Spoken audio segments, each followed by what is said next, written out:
Boa tarde, turminha, tudo bem? Então, graças a Deus, hoje retornando com a internet, ok?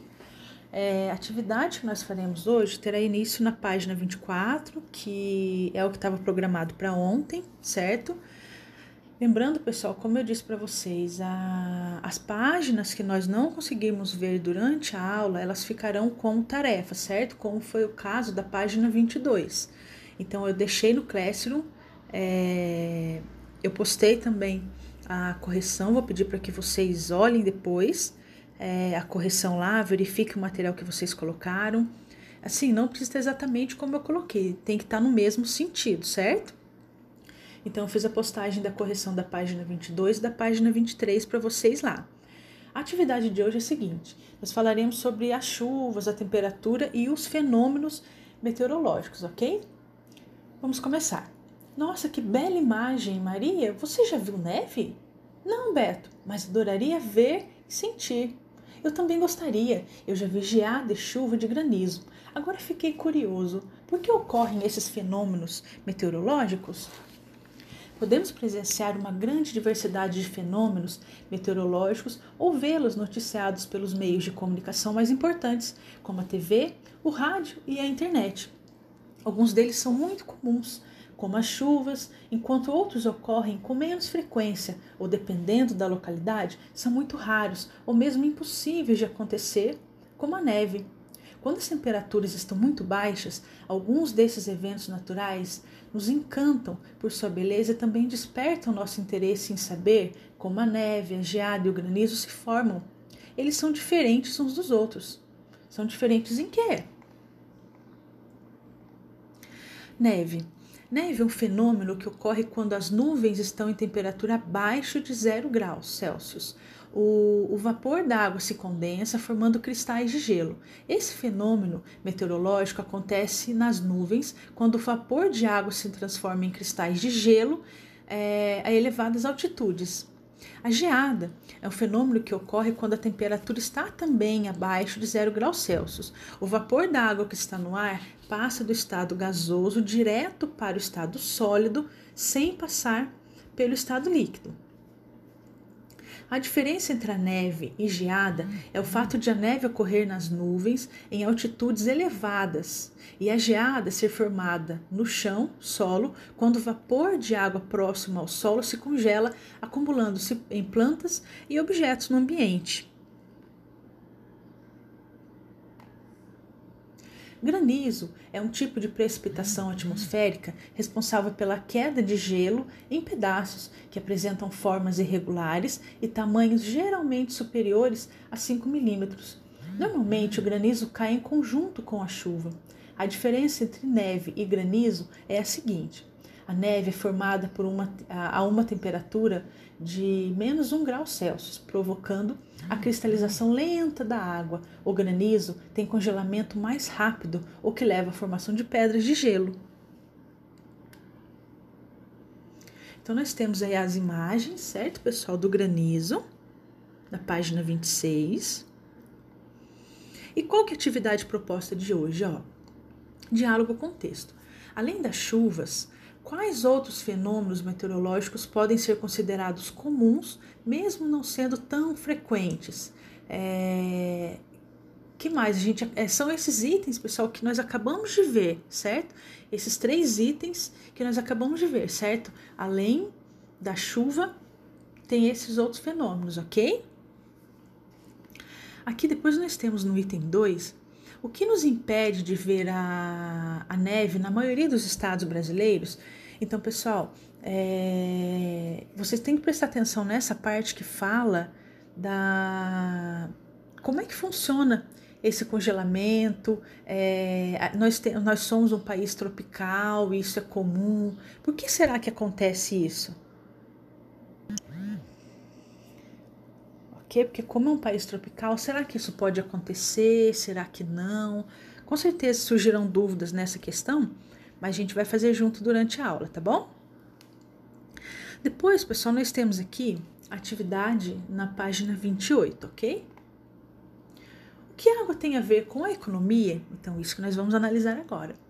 Para quase tudo que é produzido em um país, é necessário acrescentar água. água virtual, como é chamada. Você tem ideia de quanta água você gasta diariamente? A Organização das Nações Unidas, ONU, estima que 110 litros sejam suficientes para atender as necessidades de uma pessoa durante as 24 horas do dia. Mas veja, um banho de apenas 5 minutos consome cerca de 60 litros de água, ou seja, mais da metade dessa quantidade. Essa estimativa da ONU não considera o importante conceito da água virtual, isto é, a quantidade gasta para que seja produzido um bem, produto ou serviço, incluindo sua criação, sua divulgação e o transporte até as lojas comerciais. Tudo é contabilizado e os valores são embutidos no preço final de quase todos os produtos consumidos pela população, nos mais diversos tipos de comércio. Todos esses produtos levam tanto a água física quanto a água virtual, já que ela está presente na cadeia produtiva. Observe, para fabricar uma calça jeans são gastos 11 mil litros de água.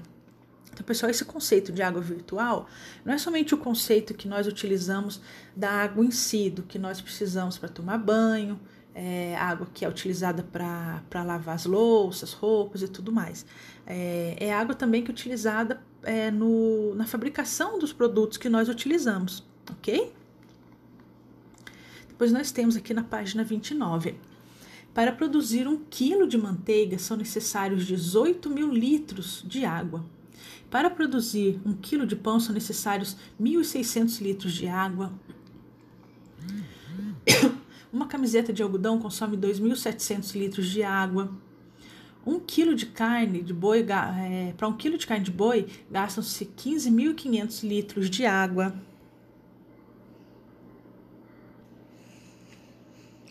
Portanto, pessoal, o que a gente pode tirar de mensagem, o que é essa água virtual, na verdade, é um conceito que é utilizado para fazer referência à quantidade, então, de água utilizada de forma direta ou indireta na produção de algum bem ou algum serviço. Então, na verdade, um indicador da água que será necessária na produção de algo.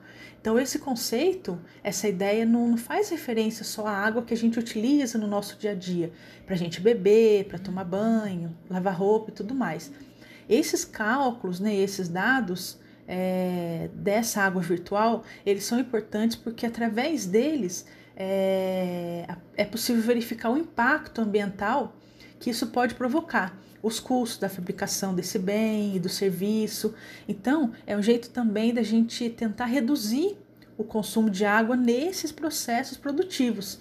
Então, essa redução da utilização da água no processo produtivo é uma coisa muito importante, porque isso vai fazer com que aconteça o uso racional, vai garantir o uso racional da água, vai possibilitar a redução do seu uso. Então, por isso que é tão importante a gente ter essa consciência que não é somente a água do meu dia a dia ali, para o meu banho, para as coisas pessoais.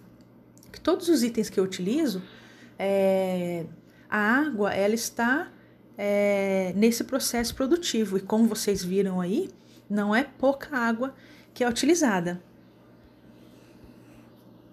Aqui na página 30, nós temos o seguinte: exploração e descoberta. Atena, o meu estudo sobre a água está cada vez mais interessante, mas tenho uma dúvida. Lá em casa, bastante água sai das torneiras. Será que posso bebê-la? Não, caros. Minha mãe falou que só podemos beber água se ela for potável. Nossa, Atena, vou continuar estudando para entender melhor esse assunto. Temos que ler bastante. Acabei de encontrar uma notícia preocupante sobre a água no Jornal de Ciências da escola. Veja só. Então, pessoal, aqui, só reforçando, a água para a gente beber tem que ser uma água potável, seja uma água que é própria para o consumo, certo? Então, essa água que tem da torneira, ela não é uma água própria para o nosso consumo, ok? Aqui nós temos a notícia no jornal. A qualidade de vida dos seres humanos está diretamente ligada à água. Afinal, precisamos de água para o funcionamento adequado do nosso organismo, para o preparo de alimentos e para a nossa higiene. Por isso, a água usada para abastecimento doméstico deve ser tratada. No Brasil, grande parte das doenças são provenientes da água de qualidade insatisfatória. As doenças de transmissão hídrica mais comuns são febres, cólera, desinterias, hepatite infecciosa, entre outras. Além desses males, os danos à saúde humana podem decorrer da presença de substâncias tóxicas na água. Para que isso não aconteça, é necessário que a água passe por um tratamento até chegar à casa das pessoas.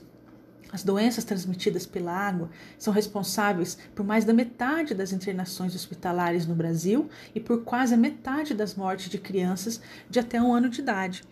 Então, pessoal, nós podemos verificar aqui a importância da qualidade da água. Então, se essa água não for tratada, pode provocar várias doenças, várias coisas que vão prejudicar a saúde das pessoas. Então, por isso que a qualidade da água indica também a qualidade de vida, uma qualidade de vida dos seres humanos.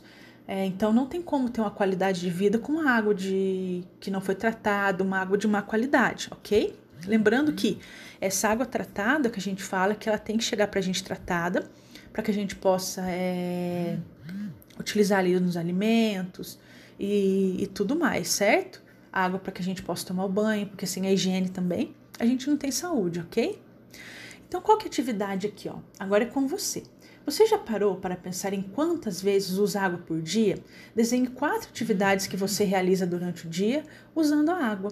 Não deixe de pintá-las. Então, pessoal, nessa última página que é proposta hoje, na página 31, vocês terão que fazer esse desenho. Lembrando que todas as atividades, reforço que nós não conseguimos fazer durante a aula, fica como tarefa, tá bom? Então, essas são as atividades de hoje. Beijos!